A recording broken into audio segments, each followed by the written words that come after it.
Hi guys, আসসালামু আলাইকুম guys, কেমন আছেন আপনারা সবাই? আপনাদের জন্য আমি আজকে একটা মিষ্টি কুমড়া শাকের রেসিপি নিয়ে আসছি।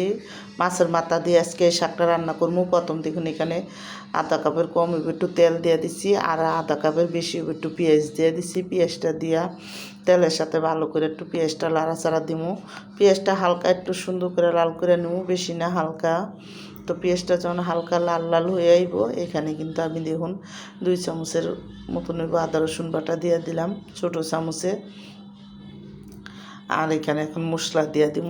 তো দেখুন এখানে প্রথমে আমি স্বাদ মতো লবণ দিয়ে দিলাম, 1 চামচের একটু কম হইব আমি লবণ দিছি এখানে। আর এখানে 1 চামচ আমি লাল মরিচের গুঁড়া দিয়ে দিছি। তো আর ধনিয়ার গুঁড়া দিয়ে দিছি 1 চামচ দিয়ে কিন্তু এখন আমি মশলার মধ্যে সুন্দর করে একটু হলুদ দিয়ে দেবো আধা চামচ। হলুদটা দিয়ে এখন ভালো করে মশলাটা তেলের সাথে মিলাইয়া আমি এখানে অল্প করে একটু পানি দিব, দিয়ে কিন্তু সুন্দর করে মশলাটা কষামো। তো দেখুন মশলাটা কষানোর জন্য একটু পানি দিছি, দিয়ে কিন্তু ভালো করে মশলাটা কষামো।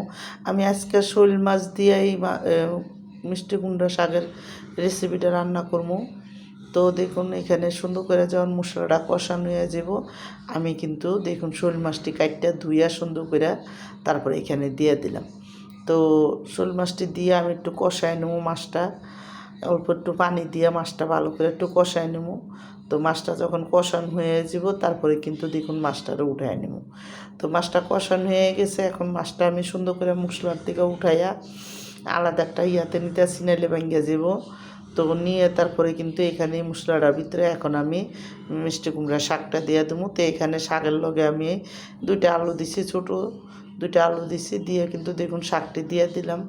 আর অল্প একটু পানি দিলাম যাতে শাকটা পুইরা না যায়, এই জন্য ধুইয়া জালিতে রেখে দিয়েছিলাম। তো এই জন্য তো শাকটি দেখুন সুন্দর করে দিয়া মশলাটা অর্ধেক দিয়া সুন্দর করে লাড়াচাড়া দিয়া সবটি শাক একসাথে দিয়ে দিলাম। দিয়ে কিন্তু ডাইক্কা শাকটা রান্না করবো যতক্ষণ শাকে একটু উন্না না কমে ততক্ষণ। তো দেখুন ওই যখন উন্না গেছে গা সুন্দর করে, তারপরে কিন্তু শাকটা ভালো করে লাড়াচাড়া দিব। এখন মশলাটির সাথে ভালো করে শাকটা মিলাইয়া তারপরে কষামো।